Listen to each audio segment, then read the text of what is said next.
자, 인사 한번 드리시기 바랍니다. 예. 예, 반갑습니다. 그 일요일까지 비상대책위원을 했던 김현정이고요. 지금 평택을 지역위원장을 맡고 있습니다. 우리 저 박시영 대표하고는 개인적으로 친구입니다. 그래서 우리 박시영 대표한테 정치하면서 조언도 많이 얻고 또 당의 중요한 정보들을 많이 제가 알려주기도 했었습니다. 그래서 박시영 TV의 저 시청자분들한테도 그런 것들이 많이 도움이 되지 않았을까라는 생각도 해봅니다. 반갑습니다. 네. 아무튼 전당대회에서 그 굉장히 환대를 받았는데 개인적으로 뭐 그런 환대 처음 아닙니까? 아닙니다. 한 대 많이 받습니다. 받습니까? 네. 어디 가서 그렇게 받습니까? 제가 그래도 금융노조 위원장 출신이니까 그러네요. 저희 우분투. 우분투 포럼 대표이기도 하고 네. 저희 조합원이라도 8만 명 정도 됐습니다. 예. 제가 그래서 전당대회에서 우리 김현정 위원장이 우리 개딸들한테 얼마나 환대를 받았는지 그 현장 준비해 봤는데요. 영상 한번 보여주시겠습니까? 네. 저희 뒤에 이제 제가 인터뷰를 하고 있는데 뒤에 이제 개딸들이 저분도 저분 중에 한 분은 또 저희 방송에 나왔었죠. 가보자고 저렇게 야 제가 시키지도 않았는데 대단한 분들입니다. 저분들이 정말. 저기 지금 저거 말고도요. 그 옆으로 갔는데 네. 이제 저 진보 유튜버들이 이게 천막 치고 막 이렇게 라이브 방송도 하고 막 했잖아요. 네, 예. 거기 갔더니 한 200여 명 넘는 분들이 앉아서 하는데 거기는 더 진짜로 한 대 받았어요. 아 그래요? 즉석으로 연설도 시켜주시고 막. 네. 네. 본인이 뭐 방송 나와서 내가 저 비대위에서 있었던 일 막 폭로하고 그런 거 아니에요 혹시? 이제 폭로하지 않았고 네. 정말 그 객관적으로 비대위의 역할을 했어요. 그래서 기승전 이재명 그 당시엔 후보로 갔다가 어쨌든 기승전 이재명으로 확실하게 마무리했지 않습니까? 네. 그러니까 결국은 당신과 민심대로 결과까지도 다 그대로 간 거잖아요. 네. 그러니까 제가 잘한 거죠. 잘했어요. 진짜 잘했고 그거 하나 여쭤볼게요. 그 사실 정치 입문한 지 이제 얼마 안 됐잖아요. 지난 총선 때 입문을 한 건데 낙선을 하셨지만 아슬아슬하게 그 뒤로 주요 선거나 이런 뭐 당직과 관련해서는 거의 김현정 위원장이 거의 싹쓸이 하다시피 주요 요직을 다 맡았어요. 뭐였죠? 박영선 그 시장 선거 때는 상황실장이었나요? 예, 총괄 상황실장이었죠. 그리고 이재명 대선 경선팀에서도 종합상황실 부실장, 종합상황실 부실장 했고 노동위원장, 했고 예, 그리고 이제 경기도 공보단장 했죠. 경기도 공보단장. 예. 그리고 이번에 비대위원도 하시고 또 원외위원장 협의회 위원장도 하시고 민주당 원외위원장 지금 하고 있습니다. 그리고 지난번에 경기도지사 선거 때 선임 대변인 맡아서 김도현 선대위에서 그러니까 상당히 요직을 그렇게 뭐 자리 욕심이 그렇게 많은 사람인가요? 아니 제가 맡은 게 뭐 이렇게 요직입니까? 요직 아니야. 그 원외위원장으로서 맡을 수 있는 역할의 최대치 아닌가요, 사실? 박시영 대표 때문인 것 같습니다. 왜 여기서 와서 이상한 소리 하고 그래? 전략가를 주변에 있어서 삐. 네. 아니 근데 제가 그 선거를 총괄하면서 지금 그 말씀하신 것처럼 짧은 기간 안에 모든 선거를 다 경험했잖아요. 큰 선거를. 네네. 서울시장 보궐선거, 대통령 선거, 경기도지사 선거, 네. 평택시장 선거까지 하면서 짧은 기간 안에 정말 많은 것들을 그 경험하고 또 이제 앞으로 이게 어떤 거를 개선해야 될지까지도 제가 이제 정리가 좀 되더라고요. 그러니까 기존에 정치하는 그 관행 같은 게 있잖아요. 네네. 그 중에 고칠 게 정말 많아요. 제가 봤을 때. 근데 그런 것들을 처음에는 제가 항상 이렇게 제 정치가 이제 지난 2020년부터 제가 이제 불과 한 달 전에 공천받아서 제가 이제 시작한 거라서 무슨 이렇게 그 총괄 상황실장 같은 거 할 때 이제 회의 같은 거를 하면 마치 모든 게 뭐 경험을 가장 먼저 얘기하는 게 경험이잖아요. 근데 사실은 그 경험 때문에 진 게 많거든요. 네네네. 그 뭐 대표적인 게 예를 들어 제가 보면 선거는 공조직으로 사실 기본적으로 치러야 되는 거거든요. 그러면 전국에 253개 지역위원회가 있잖아요. 네. 그 지역위원장들을 그 지역위원회에서는 그 선대위원장을 시키잖아요. 그럼 그 지역에 있는 그 공조직 말고도 또 개인적인 또 그 지지자들이나 또 그 분들도 조직들도 있을 거 아니에요. 네네. 그분들은 그 공조직에 편입시켜서 거기서 같이 할 수 있도록 이렇게 만들어줘야 되는데 따로 관리하니까 어떤 그러니까 일이 그 얘기는 그러니까 국회의원도 의원총회는 있지만 네. 예를 들면 민주당의 이제 워크샵 같은 거 하면 예. 그 원내와 원외 인사를 함께 모아서 253개 지역위원장 그 중에는 국회의원도 있고 원외위원장도 있고 함께 모아서 힘을 좀 모아야 하는데 항상 원내들 중심으로만 뭐 하고 자기들 필요할 때나 원외위원장 가끔 얘기하지 액세서리로 쓰는 거지 그러니까 네. 왜 저렇게 하나 이런 문제의식이 있었다는 거 아닙니까? 그러니까 그 지점부터 먼저 좀 말씀을 드리면 저도 이제 비대위원 하면서 놀랐는데 우리 당은 이제 그 253개의 지역위원장들이 기본으로 주축이 되는 거잖아요. 그러면 당과 관련된 워크숍 할 때는 그 253명이 다 같이 해야 되는 거거든요. 근데 그렇죠. 원내만 해. 원내만. 우리 당은. 그렇죠. 그리고 당의 결정을 원내에서만 결정을 해요. 국힘당 같이 합니다. 그 우리 이번에 그 뭐 전당대 룰도 뭐 뽑는 것도 국힘당보다 못하다 이런 얘기 많이 했잖아요. 네. 근데 실제로 문화도 그렇더라고요. 너무 원내 중심으로 가 있고. 그러니까 이게 과거에 열린우리당이 네. 그때 열린우리당 만들었을 때 그 흔히 말하는 깨시민들이 적극적으로 참여했거든. 그러면서 이게 이제 원내 일당이 되면서 원내 정당 정책 정당 이것을 기계적으로 너무 적용한 거예요. 그 뒤에 당원들의 참여나 이런 열기들을 받아 안았어야 하는데 그 집단지성 시대가 갔고 1인 미디어 그다음에 SNS 워낙 새로운 환경이 막 만들어졌잖아요.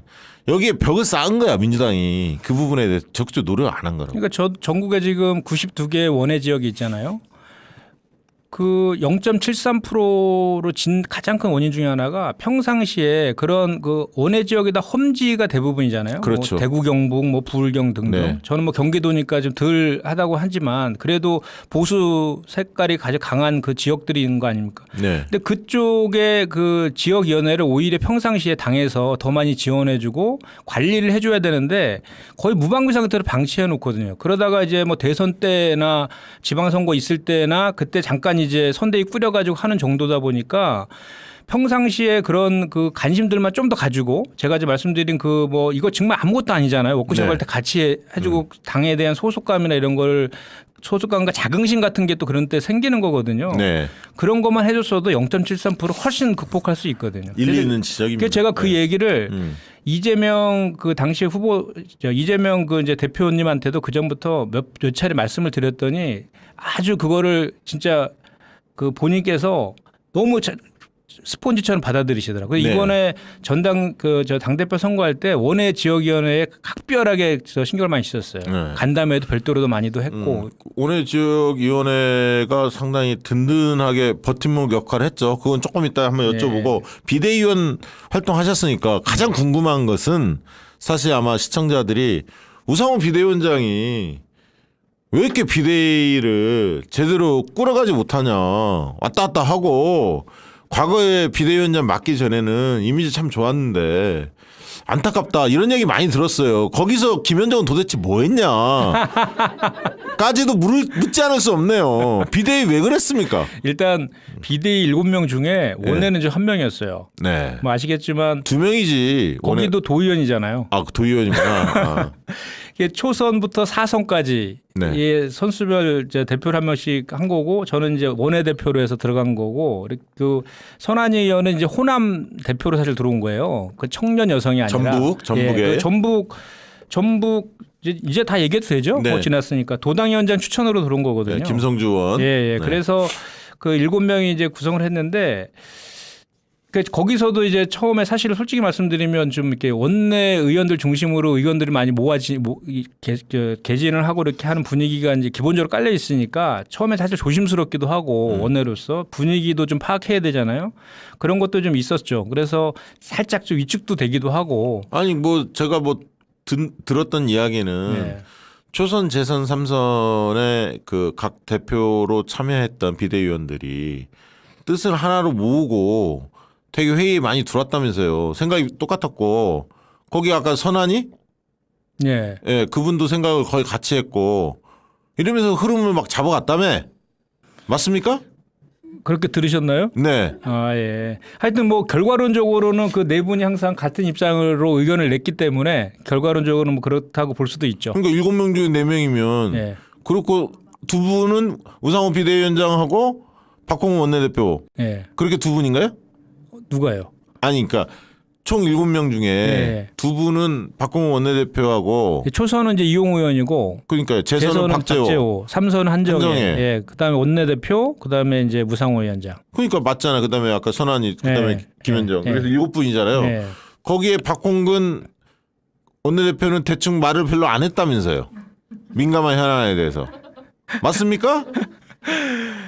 아니 그 박홍근 원대도 이제 개인적으로 친구인데. 그 대학도 갔잖아요, 거기. 아니 근데 박홍근 원대는 스타일인 것 같아. 이거 보니까 정치 스타일이 이렇게 먼저 의견을 얘기하는 스타일이 아니라 다 듣고 그거 다 듣고 그 상황에서 절충점을 좀 찾으려고 하는 그런 스타일이더라고요. 이제 우상호 위원장님은 좀 전에 말씀하셔서 지금 말씀드리면 우상호 위원장도 스타일이 되게 이렇게 막 이렇게 좀 호탕하잖아요. 스타일이 이렇게 네. 막 저기 이렇게 사람들이랑 대화하는 거 좋아하고 사람들 만나는 거 좋아하고 형 동생하는 그런 네. 관계들도 있고 또 전대협 또 의장 출신이기도 해서 그 586 세대들의 맏형 뭐 이런 이미지도 있잖아요. 그래서 항상 되게 저기 사석에서 보면 되게 재밌어요. 그리고 회의할 때도 좀 재미있게 이끌어가고 이런 스타일이시고 그 뭐 어떤 사안에 대한 본인의 의견도 그 의사도 명확하세요. 이렇게 보면 그런데 마지막에 바꿔. 근데 아니 그러니까 예를 들면 이런 거예요. 당원 80조 같은 경우에 본인이 그랬거든. 자기는 2015년대도 반대했고 소신이었다고 소신이고 이번에 비대위 처음에 그 했을 때도 이건 반드시 바꿔야 된다고 했거든요. 네. 근데 마지막에 어쨌든 그 중재안을 성원한 것이 우상호 위원장이잖아요. 그러니까 네. 사망만 이렇게 저기 윤리심판원만 당무위로 바꾸는 그 정도에서 일항은 그대로 뒀잖아요. 네. 그런 식으로 마지막 결론을 그렇게 하더라고요. 그래서 처음에도 그거를 뭐죠? 막 본인은 절충했다라고 본인은 표현을 하는 거야 지금. 사망만 살짝 바꾼 거를 윤리심판원에서 당무위 결정사항으로만 바꾼 것을. 그러니까 제가 말씀드린 게 그런 거죠. 그러니까 본인이 이렇게 소신이고 이렇게 하면 사실 이 위원장이 끝까지 강하게 밀면 비대위원들이 이렇게 하기 쉽지 따라오지. 않거든요. 근데 아니 그리고 그렇게 이렇게 해버리니까 아니 원래는 비대위원장이라면 본인의 생각이 있잖아요. 네. 그럼 며칠 전부터 아까 초선, 재선, 삼선 그 대표로 나왔던 비대위원들한테 정무 작업을 합니다. 설득 작업을 해요. 나는 이래서 이렇게 가려고 하는데 당신 개인 뜻이 그렇다 하더라도 내 위원장의 면을 생각해서 한번 고민을 해달라. 이렇게 원래 하는 거잖아요. 비대위원장이 뭐 회의 때 다수결로 표결 처리만 하는 게 비대위원장의 역할이 아니잖아요. 정치력을 발휘해야 하는 자리잖아요. 그게 아쉽다는 거지. 그런 면이. 저는 그냥 보고 들은 걸 전달한 것 뿐입니다. 네, 제가 네. 뭐 이렇게 우상호 위원장에 아이, 대해서 뭐 쫄지 마. 아유 쫄고 그래. 그래도 한 배를 탔던 비대. 예. 아니 그래서 저는 조금 아쉽게 그런 면에서 아쉽게 생각한다. 그러니까 이제 그분의 어떻게 보면 스타일이신 것 같기도 하고 제가 보면 그동안 정치하면서 이제 다양한 이해관계 그룹들과 친하잖아요. 그러니까 그쪽 의견들과 이쪽 의견들을 나름대로 절충한다고 하는 그 판단들이 제가 이제 봤을 때는 이제 쭉 이렇게 일관성을 쭉 가다가 막판에 이렇게 하니까 그런 게 몇 차례 있었어요. 그때마다 사고가 터졌잖아요. 그렇죠. 한 두세 번 쨍그랑 할 때 예. 그때 항상 그랬어요. 그러니까 이제 우상호 의원도 정치를 오래 하신 분이고 굉장히 어떻게 보면 민주당 발전에 크게 기여했잖아요. 그동안에. 네, 그렇죠. 근데 이제 본인도 중진이시기 때문에 본인이 어떻게 이야기했던 거와 다르게 어떤 결정이 되면 좀 못 받아들이시는 것 같아. 못 견뎌 하시는 것 같아. 예를 들면 이재명 의원이 그 당대표 출마에 대해서 뭐 제가 듣기로는 우상호 비대위원장은 출마하는 거에 대해서 탐탁치 않아 했어요. 근데 출마하셨잖아요. 그러니까 약간 본인이 굉장히 어떻게 보면 민주당에서 굉장히 중심적 역할을 하는 분이시고 심사숙고해서 본인은 얘기했는데 본인의 의견이 반영이 안 되면 약간 속은 상할 수 있잖아요. 근데 그게 좀 가는 것 같아. 며칠 좀 오래 가는 것 같아. 내 느낌에는. 그리고 그런 약간의 섭섭함, 뭐 아쉬움 이런 것들이 좀 있다 보니 비대위원장으로서 좀 끊어줄 때 끊어주지 못하는 그런 일이 벌어진 거 아닌가라고 저는 제 그냥 뇌피셜입니다. 오해는 마시고 제 그냥 생각은 그렇다. 그런 말씀드립니다. 그러니까 지금 저희가 비대위 기간 78일이었어요. 아, 이 사람이 저기 방송 처음 나오나 그 핸드폰을 켜놓고 말이야. 아니 이거 여기 박시영 TV 틀어놓고 지금. 아이 그러면 안 돼. 꺼놔야지. 78일 동안 비대위 기간이었는데 처음 시작할 때는 뭐 우여곡절이 진짜 많았잖아요. 처음에 이제 출마 의사 표현도 안 했는데 갑자기 책임론 얘기하면서 막 불출마 해야 된다라는 의견들을 각종 선수 단위에서 표출하고 또 각 선수별로 평가 토론회 열어가지고 기승전 결론은 책임론으로 가서 이제 불출마를 시키려고 하는 시도들이 상당히 셌었잖아요, 그죠? 이제 그런 것들도 있었고 또 결국은 또 이제 그 불출마 그 책임론에 관련돼서는 뭐 이재명 후보뿐만 아니라 모든 그 사람들이 다 책임이 있는 거다라는 식으로 이제 결론이 이제 여론이나 이런 것들이 형성돼 가니까 그 다음엔 다시 이제 그 당 대표가 될 것이 거의 확실시 되니까 될 거를 전제로 해서 좀 이제 좀 뭐랄까 이렇게 개파의 이익을 좀 나눠 가지려는 시도들이 또 있었죠. 예를 들어 집단 지도 체제로 하자 뭐 이런 주장들도 있었고. 그러니까 지금도 보니까 이제 당 대표 되니까 뭐 의원께서 막 언론에 나와서 이제 사무총장은 또 이게 그 중립적인 인사로 해야 된다. 또 이렇게 또 얘기하더라고요. 난 그거 진짜 열받아. 네. 사실 난 그런 거에 대해서. 근데 그 전에 뭐 그런 적이 없었잖아요. 아니 늘 그렇게 인사를 하다 보면 개혁적인 인사는 언제 써? 어떤 당대표가 됐을 때 쓸 수 있나?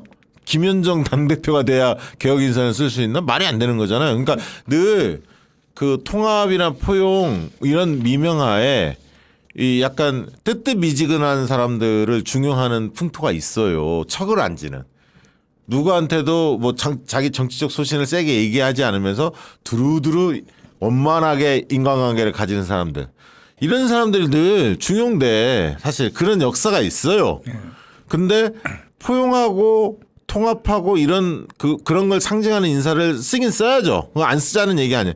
쓰긴 써야 하는데 정말 핵심적인 보직에는 이런 보직에는 어울리는 사람이 있다고. 예를 들면 사무총장 굉장히 강단인 사람이야. 그다음 민주연구원장은 누가 보더라도 굉장히 전략통, 집권 플랜 이런 거에 관심이 많은 그런 핵심 인사들이 해야 하거든요. 원내 인사 중에 밖에 있는 인사도 되고 홍보위원장은 홍보 능력이 뛰어난 사람이 돼야 하잖아요. 다른 요소보다는. 전략기획위원장은 전략적 마인드가 있어야 하고 대변인은 설득 능력이 있고 이재명 당대표의 철학을 잘 이해하는 사람이 대변인을 당연히 맡아야 하는 거예요. 예를 들면 그런 식으로 중요한 요직이 있다고. 기타 보직에는 얼마든지 탕평을 해야죠. 다양한 사람을 쓰는 게 그럼요. 맞죠. 예. 그건 맞는 건데 근데 지금 핵심 보직에도 제가 볼 때는 과연 개혁적인 인사가 될까? 되게 걱정이 많이 돼요. 민주연구원 솔직한 얘기로 지난번 방송에서 말씀드렸지만 노웅래 원장 나갈 생각이 없어. 버티기로 들어갔다고. 그게 문제입니다. 왜냐하면 정무직이잖아요. 정무직은 나갈 때를 잘 알아야 돼. 근데 새로 당대표가 됐으면 위임을 해주는 게 맞거든. 재신임을 받든가 본인이 아닌 다른 사람을 생각하면 자리를 비워줘야 돼. 그게 도리야. 정치인으로서. 뭐야. 사선이나 돼갖고 말이야. 그리고 저 말씀하신 것처럼 새로운 당대표가 뽑혔으면 그 당대표의 가치와 철학에 맞는 사람을 특히 사무총장하고 민주연구원장이 중요하잖아요. 네. 얘기하신 것처럼 사무총장은 당의 조직과 예산 그리고 총선 때 그 공천까지를 다 관리해야 되는 아주 중요한 직책이거든요. 그리고 민주연구원은 말씀하신 것처럼 대선 플랜이나 이런 것들을 만들어야 되는 아주 그 중요한 그 위치인데 그 두 군데를 당대표와 철학과 가치와 갖는 사람으로 하는 게 그게 자연스럽고 또 그거에 대해서 책임은 다 당대표가 지는 거잖아요. 그렇게 그 당원들이 뽑아준 당원과 국민들이 뽑아준 당대표한테 그 정도 권한을 당연히 주어진 거잖아요. 그거 압도적 그 득표율을 기록했잖아요. 네. 사실.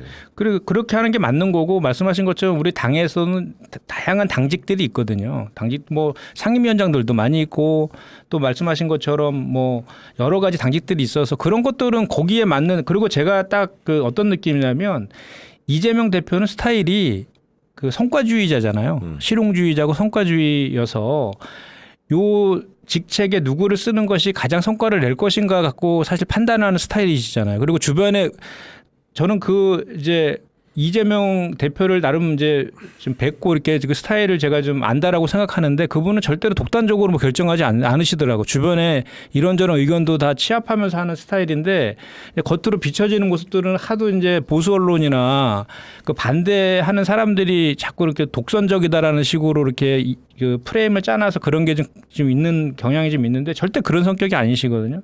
이번에 뭐 비서실장 천준호 의원하고에서 이해하는 사람이 없잖아요. 없죠. 예, 딱 그 스타일이잖아요. 능력 있고 예. 기획력도 좋고 뭐 박성준 대변인도 누구도 잘 거기도 잘 아시는 기용 잘했죠. 예, 예. 그래서 지금 이제 남은 게 사무총장, 정책위 의장하고 이제 저 민주연구원 그 진짜 중요한 게 남아 있는데 그런 거 관련해서도 사무총장에서 네. 이제 본인은 얘기하기 어려운데 그러니까 막 4선 5선들이 사무총장 하겠다는 게 말이 됩니까? 어? 그 자기 저 총선 때 안전하게 가려고 그런 거 아니에요, 솔직히? 너무하는 것 같아, 정말 의원들. 그리고 재선 의원들 중에서 과거에 사무총장 한 사람 많아요. 근데 그 중진 의원들이 시비를 안 거는 경우는 뭐냐면 재선 의원 중에서 그냥 원만한 스타일. 예를 들면 잘라내지 않고 두루두루 화합형. 이런 사람은 용인을 했어요. 사무총장에. 좀 강단 있고 뭐 좀 해보려는 사람들은 시비를 걸어. 중진들 못하게. 그러면서 이재명 당대표 0.5선이니까 당을 잘 모르니까 사무총장이 말이야 4선 5선 경험 많은 사람이 해야 한다고. 이게 말이 돼요? 저 그 얘기할 땐 저쪽 보고 얘기하시죠. 저한테 자꾸 이렇게 정말. 왜 저한테 자꾸 그러시는 겁니까? 잠깐 목이 고난도 아파. 없는 내가 지금 갑상선이 안 좋은데 지금 여기. 자 잠깐 쉬어가는 타임으로 예. 추석 명절 제품 좀 소개하고 다시 이야기 좀 목소리를 좀 키워야하니까 이 밤 약화를 좀 먹고 힘을 낸 다음에. 아니 목소리를. 아까는 막 먹방 하더니 저는 먹을 게 하나도 없어요. 아 이거 줄게. 자, 이제 그 추석 때 고향에 내려가신 분들이 되게 차에서 많이 막히잖아요. 막히면 이제 간식 같은 거 생각이 납니다. 집에서 좀 준비하고 가셔야 할 텐데 저는 그 이 막힐 때 대비해서 이런 그 밤약과 몇 개씩 가져가면 좋을 것 같아요. 한 봉 이렇게 사서. 왜냐하면 아이들이 많이 있잖아요. 전문분들도 많이 있을 텐데 밤약과는 남녀노소 가리지 않고 모든 분들이 또 어르신들도 좋아하잖아요. 밤약과는 좋아하는데 잘 아시겠지만 이제 밤 하면 공주밤 아닙니까? 공주밤. 공주밤을 넘버원 쳐주잖아요. 그 정도로 이제 밤이 맛있는데 그래서 이제 공주팜에서 밤약과를 만들었습니다. 추석 때 이웃들과도 부담 없이 나눌 수 있는 제품이고요. 공주팜에 만든 밤약과는 다른 데하고 좀 다른 게 몇 가지 특징이 있습니다. 뭐냐면 첫째는 덜 달고 덜 기름지다. 되게 약과가 좀 기름진 음식이라는 선입견이 있고 또 그런 음식을 많이 먹어봤잖아요. 네. 좀 달기도 하고 그래서 몇 개 못 먹거든. 근데 이거는 그렇게 달지 않고 기름지지 않다는 거죠. 왜냐하면 설탕을 안 넣었다는 거예요. 무설탕, 무색소, 무방부제, 무향료를 고집하기 때문에 공주팜에서 만든 밤약과는 기성 제품하고 좀 다르다. 그리고 원래 약과는 약이 되는 과자라는 의미입니다. 원래 약과는 약이 되는 과자. 근데 공주팜은 설탕과 화학 첨가물 등을 절대 사용하지 않았다고 합니다. 100% 수작업으로 만들고 있고요. 반죽하는 것도 자동 반죽기를 사용하지 않고 수작업으로 한다고 합니다. 그렇기 때문에 페스츄리처럼 이렇게 수십 개의 결이 이 약과를 보면 결이 살아 있습니다. 그래서 바삭하면서도 쫀득쫀득합니다. 가격 정보를 좀 말씀을 드리면 밤약과 요 한 봉에 지금 아까 요거죠, 요거 한 봉 줘봐. 예, 이겁니다. 이 한 봉에 7,000원인데요, 250g 들어있다고 하고요. 이게 이제 5봉이면 32,500원, 10봉이면 57,500원인데 명절이니까 10봉 사서 주변 분들과 함께 나눠 먹으면 더 좋을 것 같아요. 10봉이면 가격이 20% 할인이 됩니다. 저렴하기 때문에 더 좋죠. 그리고 이 제품을 구입하려면 박시영닷컴에 들어가 보시면 공주팜 밤약과 이렇게 검색하시면 나오고요. 한번 먹고 참 맛있고 좋다라고 생각이 드시면 주변 분들한테도 많이 홍보해 주시면 좋을 것 같습니다. 저는 뭐 이건 기존에도 좀 먹어봤어요. 상당히 맛있어. 맛있네요. 맛있죠. 예, 달지 않고. 어때요? 하나도 안 달아요. 안 달죠. 하나도 안 달다는 진짜 결이 살아있어요. 네 좋은 가게를 운영하고 계시는 박미정 씨의 이야기였습니다. 네. 네. 그나저나 전당대 평가 한번 해주시죠. 결과 보시면서 어떤 느낌 들었습니까? 저는 전당대회 때 이제 비대위원회에서 맨 앞줄에 있었는데 결과가 77.77. 쿼트리플 그 럭키 세븐이잖아요. 어떻게 그렇게 나올 수가 있지? 전율 같은 게 느껴지더라고. 하늘이 돕는구나. 예, 난 사실 우리가 이제 그렇게는- 많은 분들이 80% 넘겼으면 좋겠다는 기대도 가졌고 그런 게 있는데 오히려 그 80% 넘은 것보다 저는 이 7777이 훨씬 더 미래에 대한 희망을 막 그 느끼게 해주는 그런 그 수치다 이런 생각을 저뿐만 아니라 주변에 다 전부 다 그 전에 환호성이 나왔어요. 광주에서 권리다운인가 뭐 투표율이 뭐 18.18인가 뭐 숫자가 하나 있어서 18.18이 18.18이 그래갖고 그거를 또 막 이렇게 그 비아냥거리면서 떠든 사람들이 있었어요. 근데 이게 77.77 딱 나오니까 딱 정리가 된 거야. 너무 기분이 좋더라고. 그러니까 이제는 사실은 주류냐 비주류냐 뭐 개파의 이익이냐 이런 것들은 사실 없는 걸 만들어내는 거예요.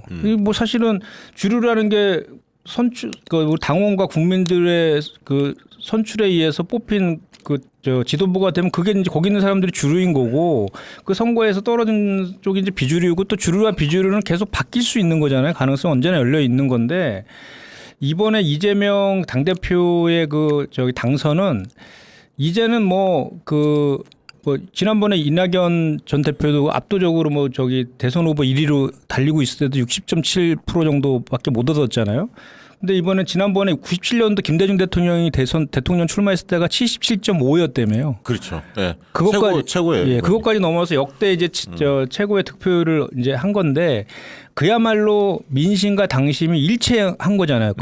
오히려 민심은 80%가 넘었지 않습니까? 일반 그 당원들도 86%나 오히려 지지를 했고 그래서 이제 더 이상은 우리 당내에서 이제 그 반대 논리로 소위 반명들이 반대 논리로 이야기하고 있는 뭐 팬덤 정치니 그 민심과 뭐 수기민주주의를 해치는 이런 얘기들은 이제는 더 이상 좀 안 했으면 좋겠고 해서도 안 되고 하면 그냥 둬도 안 될 것 같아요. 아니 더 이상 어떤 수치를 더 갖고 확인을 해줘야 됩니까? 그래서 이제는 그 새로운 리더십에 대한 그 민심과 그 당심이 확인된 거기 때문에 이재명 당대표를 중심으로 해서 진짜로 싸워야 될 윤석열 정부하고 국힘당하고의 싸움에서 이길 수 있도록 이제 지지하고 지원해주는 역할들을 해야 된다. 그 얘기를 꼭 하고 싶어요. 그 아까 이제 얘기했던 거 당직 인선 관련해서 짧게 한마디만 더 붙이면 그 지난 대선 과정에서 이제 기여한 분들이 상당히 많잖아요. 근데 이제 그 기여한 걸 가지고 모든 뭐 핵심 당직을 요구하는 사람도 일부 있던데 저는 그러면 안 된다고 봅니다. 대선 때 그 뭐 예를 들면 이해찬 당대표에 가까운 분들이 민주평화광장인가요? 만들어서 가장 앞서서 지지도 하고 막 그랬거든요. 굉장히 고마운 일이죠. 감사한 일이죠. 그렇지만 예를 들면 그런 분들은 없겠지만 그렇다고 해서 그것만 가지고 뭐 이렇게 요구한다? 있을 수 없는 일 아닙니까? 이재명 당대표 시절에는. 그러니까 모든 분이 최근에 정성호, 김병기 두 분이 백의종군 하겠다라고 입장을 밝혔던데 모든 의원들이 그런 자세로 내려놓고 아예 이재명 당대표가 가장 엄선해서 고민해서 가장 실력 있고 그 자리에 가장 어울리고 본인이 당을 어떻게 개혁하고 혁신하겠다라고 구상이 있으시잖아요. 거기에 최적의 적임자를 안치하는 거예요. 그렇게 비워주셔야 돼 다들. 그러면 거기서 심사숙고해서 결정하면 되는 거거든요. 근데 내가 요즘에 보면 돌아가는 걸 보면 욕심을 부리는 분들이 너무 많다. 그 부분을 지적을 꼭 한번 하고 싶어서 말씀을 좀 드렸고. 기존에 보면 사무총장이 다선이 맡았을 때는 이제 총선과 연계되면 불출마 선언하고 이렇게 사례들이 있죠. 그러니까 이제 사심이 없다라는 게 이제 그런 걸 확인시키면서 좀 더 개혁적으로 할 수 있고 뭐 이렇게 시스템 공천도 가능하고 이런 게 있었는데 이번에는 어떻게 될지 한번 지켜봐야 되겠습니다. 지금 뭐 이재명 대표 조정식 의원한테 사무총장 제안한 것으로 알려졌다 기사가 떴다 이렇게 나왔는데 선우가 잘못된 기사 같기도 하고요. 저는 뭐 많은 것들을 듣긴 들었습니다만 여기에서는 굳이 언급하지는 않겠습니다. 자, 원외 지역위원장들이 그 지난번 이재명 대표 적극적으로 지지해서 이번 전당대회에서 상당히 그 든든한 우군이 됐습니다. 자, 그 화면도 한번 좀 올려주실래요? 야, 저기 대통령 그 후보 확정되고 그 저기 체육관에서 출정식 하는 날이었어요. 그 자리에서 원외 지역위원장들과 즉석으로 바로 간담회를 한 거죠. 저때 제가 회장이 됐습니다. 그 바로 오른쪽에 있죠. 네네. 바로 있네. 이재명 당대표 옆에 김현정. 야, 오른팔. 우측에 있어 오른팔. 그냥 줄은 잘 써. 아이가 오른팔. 다 박시영 대표의 덕입니다. 아이 그런 소리 하지 마. 어디 가서 큰일 나. 당신 배지 못 따라 그러면 큰일 나. 자, 민주당이 보시기에 이제 진짜 중추적인 역할도 이제 해보셨는데 비대위원까지 해보셨으니까 시급하게 바꿔야 할 것은 무엇입니까? 민주당이. 제가 아까 좀 말씀드린 것 같은데 일단은 그 원내 중심으로 당의 전체적인 운영을 그 결정하는 이런 시스템 바꿔야 돼요. 그래서 그 원내 같은 지역위원장들이 같이 토론하고 수기하는 그런 그 문화로 바꿔야 되는 건 분명한 사실인 것 같고요. 그 다음에 이제 전국 정당화를 항상 그 김대중 노무현 문재인 대통령이 계속 전국 정당화를 계속 꿈꿔왔잖아요. 네. 그게 이번 지방선거 그 대선 때도 그랬지만 지방선거 때 약간 좀 우리 취약지구가 많이 노출이 됐어요. 근데 그걸 다시 전국 정당화의 기초들을 다시 다져야 되는 게 필요한데 그러려면 그 경북이라든지 대구라든지 부울경의 그런 그 전략 지역 험지들에 대한 평상시에 그 지원이나 지원책이 대단히 중요하고 그것들을 합법적으로 할 수 있는 방법이 바로 2003년도에 폐지되었던 지구당 부활이에요. 그 지금 원외 지역위원장들은 그 활동을 하느냐 마느냐의 문제를 떠나서 합법과 불법 속에서 사무실도 못 내고 있거든요. 사무실도 못 내고 후원금도 못 받아요. 네, 아무것도 다 사비 써서 하는 그런 시스템인데 원내 지역위원장들은 9명의 보좌관을 두고 선거 있을 때는 3억 원의 후원금도 받을 수 있고 사무실 내고 유급 직원 들 수 있잖아요. 그런 큰 차이들이 지금 원내가 있는데 소위 말해서 우리가 대선에서 정권을 잡으려면 우리가 취약지구인 그쪽에서 표를 얻어내야 되잖아요. 그러려면 그쪽에서 합법적으로 활동할 수 있는 그런 장을 만들어줘야 되는데 그것이 바로 지구당 부활이라고 보는데 물론 이제 이 지구당 제도가 폐지된 게 당시 2003년도에 이제 한나라당이고 차떼기 정당 기억나시죠? 차로 현금을 불법 정치자금 수수하고 이런 것들이 문제가 되면서 단체라든지 법인의 정치자금 내는 거를 좀 중단시키고 소액 그 후원금 제도를 좀 바꿔서 정치를 좀 깨끗이 해보자라는 취지여서 그런 취지들은 잘 살려갔잖아요. 그래서 이제 그런 것들이 20년이 지났습니다. 그래서 오히려 부작용들이 훨씬 더 많이 지금 노출되고 있거든요. 그래서 아시겠지만 노회찬 의원도 원외 때 친구한테 어떤 대가성도 없이 그냥 3천만 원 그 운영 자금 없어서 그 받은 것 때문에 자살까지 했던 일들이 있잖아요. 그래서 지금도 원내에 있는 모든 의원들이 제가 봤을 때 단 한 명도 없어요. 열애가. 다 필요하다 그래요. 지구당 부활이 필요하다고 이렇게 하면서 실제로는 법안도 다 올라가 있는데 그거는 처리는 안 하고 있는 게 벌써 몇 년째예요. 그렇죠. 그러니까 이제 저는 한 번은 이제 이런 식의 논리죠. 올해도 정개특위에서 상반기 때 여야가 구두로 합의까지 했어요. 근데 권성도 원내대표가 마지막에 뒤집었다 그러더라고요. 그 이유는 그냥 더불어민주당이 하는 거는 같이 하는 건 다 그냥 일단은 해주지 마. 이런 게 좀 강했다고. 하반기 때도 정개특위가 구성이 됐거든요. 우리 당에 이제 남인순 의원이 위원장이신데 이번에 모든 그 당대표 후보와 최고위원 후보들이 첫 번째 공약으로 지구당 부활을 공약했어요. 왜냐하면 원래 그 대의원들 100여 명이 되니까 대의원들 표를 의식할 수밖에 없잖아요. 그러니까요. 그리고 전에도 했어요. 송영길 전 당대표 될 때도 핵심 공약 중에 하나였거든요. 그런데도 안 되는 것은 저는 이제 이런 게 있는 것 같아요. 그러니까 원내들한테는 우리 원내들이 잠재적 경쟁자잖아요. 그러니까 우리가 그렇게 사실 이 지구당 부활과 관련된 법안 올라간 것들이 원내 지역위원장, 원내 의원들에 비해서는 터무니없이 낮은 거예요. 뭐냐면 사무실하고 유급직원 1명 정도 둘 수 있는 정도만 허용해 주는 거예요. 무슨 9명의 보좌관 1명도 없고요. 3억 후원금 이것도 아니에요. 5천만 원 이내 정도 한도의 후원금을 받아서 그 후원금으로 사무실 내고 직원 1명 정도 월급 주면 그 정도잖아요. 그 정도를 허용하는 정도의 내용이거든요. 근데 그거조차도 반대하는 거는 밑에 이면에 그런 게 있는 거 아니냐. 그래서 제가 이제 그런 얘기를 하면 이렇게 얘기하죠. 이제 국민들이 지구당 부활한다라면 부정적으로 생각할까 봐 그런다 이런 얘기를 해요. 그래서 제가 그랬죠. 그러면 원내의 그런 지원들도 다 똑같이 다 없애라. 그럼 국민들 더 좋아할 거 아니냐. 그러면 더 이상 얘기 안 하더라고요. 아니 그래서 원외 인사를 대표해서 지명직 최고라든가 예를 들면 당직에서 주요한 자리를 줘야 한다 이런 목소리도 꽤 있어요. 사실. 그래야 원외의 어떤 그런 생각들이 그 반영될 수 있는 구조지 너무 국회가 그 특히 이제 민주당 당직도 원내 중심으로만 돼 있어요. 아까 제가 얘기했듯이 홍보위원장 이런 사람들은 굳이 국회의원들 중에 쓸 필요 없잖아요. 홍보 전문가 중에 민주당을 사랑하고 적극적으로 참여하는 분들 많이 있잖아요. 지난번 그 대선 경선때 추미애 도왔던 분들 재기 반란한 뭐 슬로건들 엄청났잖아요. 그렇지 않습니까? 그런 분들이 얼마나 많냐고. 정봉주 전 의원도 그 홍보 그런 거 하면 잘하실 것 같은데 방송하는 거 보면. 아니 잘하지. 그분도 이렇게 팍 돌아가지. 근데 나는 한 40대 이런 젊은 감각이 있었으면 좋겠다는 거지. 그 프로에 좀 나가나? 요즘에? 아니요, 안 나갑니다. 그래? 자, 오늘 이상하게 나한테 공격적이네. 이게? 평소 안 그런데. 아니 공격적인 게 아니야. 자, 지구당 부활 좋고요. 자, 자 끝으로 이제 한두 가지만 좀 여쭤봐야 할 것 같은데요. 그 노동계 원래 이제 대변하셨으니까 그 아까 이제 사무구명 노련 위원장을 좀 오랫동안 하셨는데 윤석열 정부의 어떤 지금 노동 정책에 대해서 노동 현장에서 어떻게 좀 반응하고 있는지.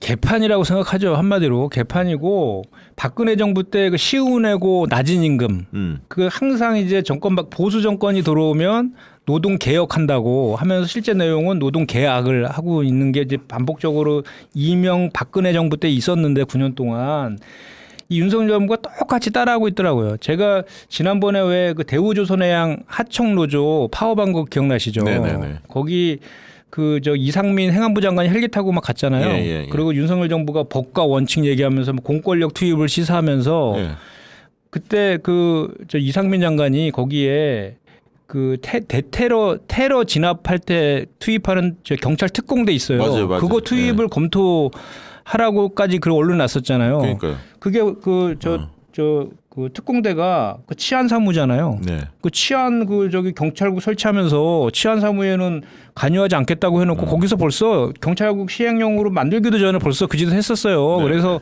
그것도 좀 화가 나고 근데 그게 이제 거의 그냥 저 하청노조의 요구사항들이 거의 받아들여지지 않은 상태에서 그냥 그 마무리가 됐거든요. 근데 그 된 이후에 손배소 지금 청구한다잖아요. 그 몇십억에 달하는 손해배상을 이제 청구하고 있는 이게 지금 윤석열 정부의 민낯이에요. 그리고 지난주에도 이제 금융노조에서 2만 명이 모였어요. 시청광장에 퇴근하고 네. 그 저기 그 화이트 칼라 노동자들이 2만 명이 모여서 정부의 그 가짜 공공기관 혁신 그걸 반대하는 총파업을 9월 16일 날 하겠다고 그래서 그 총파업 결의대를 했었는데 저도 그때 초청받아서 갔었거든요. 이번엔 또 공무원들도 난리더라고. 네. 그 공무원들 처우 문제 관련해서 야근시키고 막 이런 게 너무 지웠자는 거야. 그러니까 공무원들도 밑에 하위직들이 부글부글 하더라고요. 제가 딱 그 보수 정권의 그 노동과 관련된 그 관점은 저임금 장시간 노동이에요. 그렇죠. 그러니까 이제 낮은 비용으로 많이 부려먹겠다라는 거고 또 반대로 재벌과 대기업 그리고 이제 부자들 이런 거에 대한 것들은 감세해주고 각종 특혜해주고 이런 거잖아요. 그래서 우리 윤석열 대통령께서 뭐 이렇게 무슨 입만 열면 자유 얘기 많이 하잖아요. 법과 원칙 자유. 그 자유가 바로 그런 술 먹는 자유? 그 이제 그것도 포함해서 그렇게 힘이 있고 강한 자들이 마음대로 헤쳐먹을 수 있는 자유예요. 그러니까 이제 약육강식의 정글에서 그 사회적 약자들은 점점 도태되고 양극화 불평등은 이제 심화되는 거죠. 그런 정책을 일관하고 있으면서 가끔가다 한 번씩 무슨 이제 애드립 치듯이 보여주기 식으로 사회적 약자들을 이해한 척하지만 실제로 그 금전적인 지원이라든지 뭐 이런 것들은 하나도 없어요. 말로만 립서비스만 하고 실제로 돈과 관련된 건 전부 다 재벌 대기업이나 부자들을 위한 것들만 다 하고 있는 거죠. 그게 이제 국유재산 매각도 마찬가지잖아요. 공공기관들한테 국유재산 다 매각하라고 지금 하고 있잖아요. 그런데 알짜배기 빌딩 다 넘기려고 하잖아요. 그 매각한 건 다 전직 관료들이 사고 있다는 거 아니에요? 그러니까 이런 거예요. 지금 이 정부 보수 정권의 실체가 이렇다는 거죠. 그러니까 노동과 관련된 그 관점에 대해서는 지금 노동계는 지금 이번에 많은 사람들이 윤석열 대통령을 뽑은 걸 후회하지만 가장 더 후회하는 게 아마 노동계가 아닐까 싶어요. 그 평택에서는 요즘에 활동하면 그 많은 분들이 알아봐 주시죠. 이제 TV에도 많이 나오고 뭐 유튜브에도 많이 나오고 이래서. 예, 특히 이제 비대위 활동하면 이제 YTN이나 뭐 이렇게 그 방송에서 뉴스에 뒤에 그 그림으로 많이 나오잖아요. 이렇게 우리 비대위 회의하는 거. 예. 그거를 이제 하는 게 항상 이제 매일 나오니까 예. 사람이 딱 보면 아는 사람 금방 알아보잖아요. 모르면 저게 누군지 모르지만 그 얘기를 많이 하시더라고 다니면. 아, 이제 예. 뭐 걱정 안 해도 되겠네요. 차기 총선은. 아 이거 무슨 말씀이십니까? 네. 지금 김현정 TV가 있다면서요? 평택 김현정 TV 있습니다. 아, 김현정이 하도 많아가지고 아, 가수 김현정이 있어서. 김현정만 하면 저기 CBS 김현정으로 갑니다. 그래서. 아, 이게 평택 띄고 예. 김현정 TV. 저기 나오네. 예. 예. 아유, 구독자가 잘- 얼마나 되나요? 지금 12,800명. 엄청 많은데요? 뭘 많아요? 원외위원장 중에 10,000명 넘는 사람이 어디 있어? 제 올해 5만 명이 목표입니다. 아, 너무 욕심이 과해. 오늘 이제 박시영 TV 나왔으니까 한 100명은 늘겠죠. 100명 넘겠죠. 아까 이탄 의원 우리가 언급하니까 오늘만 막 늘어났대. 아, 아까. 그래요? 자, 스케이미님? 스케이미? 알고 있는 거 다 풀어놓으시오. 아니 아까도 김현정 위원장한테. 제 하는 사실 말이야. 다 얘기할 수 있는데 이게 안 되잖아요 이게. 그렇지. 그래서 제가 그 선에서 느낌으로 아니 뭐 좀 알아주시면 느낌으로는 좋겠습니다. 다 전달이 된 것 같고 네. 다음 공천받기 어려울 것 같아. 아, 걱정하지 마시고 예. 평택 주민들이 이재명 대표님을 믿습니다. 자 오늘 마지막이라는 생각으로 방송하자. 이거 김현정한테 하는 얘기야. 다 털어놓으라. 코드 인사 대환영한다. 박시영님 힌트 좀 주세요. 아까 뭐 인사 관련 그 얘기인 것 같고요. 지구당 부활해야 합니다라는 의견도 주셨습니다. 오늘 멤버십 제시님이 한 분 주셨는데 너무 감사합니다. 우리 또 멤버십 저기 하고 있어요. 이따 하고 가세요. 멤버십 아 이미 했습니다. 이미 했습니까? 예. 어우 착해. 네. 슈퍼챗 보낸 분들 김기봉님, 박시영 대표님 오늘 진행 시원시원하네요. 아 지금 제가 갑상선이 좀 안 좋아서 오늘 목소리를 세게 하면 안 되는데 고현준도 못 나오고 그래서 또 김현정을 보니까 비대위원들이 생각이 나네. 그래서 이제 목소리 좀 커졌고요. 일루아님 애쓰셨어요. 김현정 위원장님, 나니님, 그 김먹고님, 민동기 기자님 응원한다는 하트 보내주셨고요. 이재현님, 엄채연님. 아 김현정 TV 100명 늘었대. 야. 야. 아 제가 1,000명이라고 지는 않나요? 아까 100명. 아유 너무 그러지 마. 너무 한 번에 배부르려고. 저 앞으로 박시영 TV에 자주 나올 거니까 많이 애청해 주십시오. 네. 아니 협박하더라고. 자, 오늘 김현정 위원장 너무너무 수고 많았고요. 제가 뭐 얼마나 고생한지 뻔히 알고 정말 민주당 비대위 하면서 굉장히 뭐 분통도 많이 터뜨린 걸로 알고 있는데 어쨌든 그 와중에 그래도 그런 목소리 낼 수 있는 사람이 있다는 게 대견스러웠고요. 앞으로도 좋은 정치인으로 우뚝 서기를 바라고 요즘에 뭐 시사타파하고 새날 거기도 나가신다면서요? 네, 몇 근 나가죠. 거기 나가면 됐지 왜 박신 TV 왜 나오려고 그래? 제가 네. 그 정치한지 이제 2년 6개월 됐거든요. 이제 짧다면 짧고 사실 저도 뭐 20년 그 조직 생활 했으니까 선거는 한 12번 해봤어요. 총선만 떨어졌어요. 제가 네. 12전 11승 1패인데 가장 중요한 그 선거 때 저를 가장 많이 도와준 저 우리 친구가 박시영 대표거든요. 그래서 박시영 대표에 대한 의리로 제가 그 박시영 TV는 꼭 나와야겠다. 아니 이게 제가 농반 진반인데 박시영 대표가 제가 아까 말씀드린 주요한 선거를 제가 지휘할 때 항상 그 캠프의 전략을 같이 뒤에서를 같이 하고 그랬어요. 그래서 그 실력을 제가 많이 믿고 가장 제가 실력을 인정하고 존경하는 그런 그 평론가이자 전략가 박시영 TV. 그래서 제가 꼭 여기 나오고 싶어서. 뭐가 안 맞아 이게 말이. 원래 안진걸 소장하고 거의 그 비슷비슷한 게 안진걸 소장도 말이 많잖아요. 김현정 위원장도 말이 무지 많습니다. 중간에 끊기 굉장히 아니 어디 힘든데. 안진거라고 비교를 합니까? 아 그래?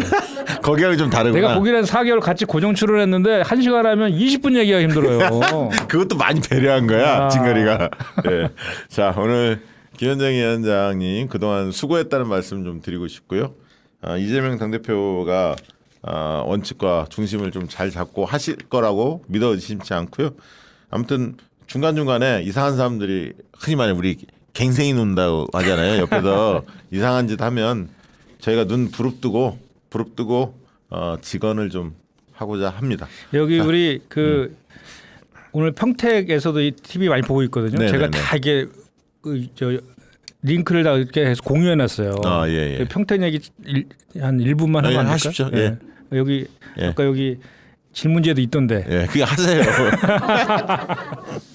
우리 평택이 그 주한미군 세계 최대 주한미군 4만 5천 명이 우리 평택에 주둔하고 있어요. 그리고 이제 평택항도 있고 삼성전자 세계 최대 규모의 삼성전자도 있고 또 뭐 도농복합도시고 그러거든요. 근데 최근에 지난 대선 때는 윤석열 후보가 우리 평택에다 사드 배치한다고 그래가지고 그 공분을 일으키더니 최근에는 쌀값이 45년 만에 최대치로 폭락했어요 지금. 그래서 쌀 격리 조치를 빨리 해야 되는데 대답을 안 해요. 이 정부에서. 그러니까 우리 그 평택에 있는 농민들이 지금 막 벼를 다 갈아엎고 있는 그런 실정이거든요. 그래서 우리 평택 그 있는 우리 그 저 농민들 그리고 우리 그 평택에 있는 그 시민들이 좀 안전하게 안전하게 할 수 있도록 하기 위해서라도 제가 다음에 반드시 그 원내에 들어가서 윤석열 정부를 견제할 수 있도록 저한테 이제 힘을 많이 실어주시기 바랍니다. 네, 힘내십시오. 유세종님 민주연구원장 뭐 저를 추천한다는 얘기 있는데 저는 뭐 능력도 안 되고 할 생각도 전혀 없습니다. 오해하지 마시고요. 박시영 TV에서 자주 봬요. 아마 평택에 김현정 위원장 팬들 같은데 많은 분들이 티모님, 와글님, 오리 띨띠 어렵네요. 전향수님 슈퍼챗 보내주시고 이재현님도 다시 보내주셨습니다. 오늘 방송 이것으로 마치도록 하겠습니다. 고맙습니다. 고맙습니다.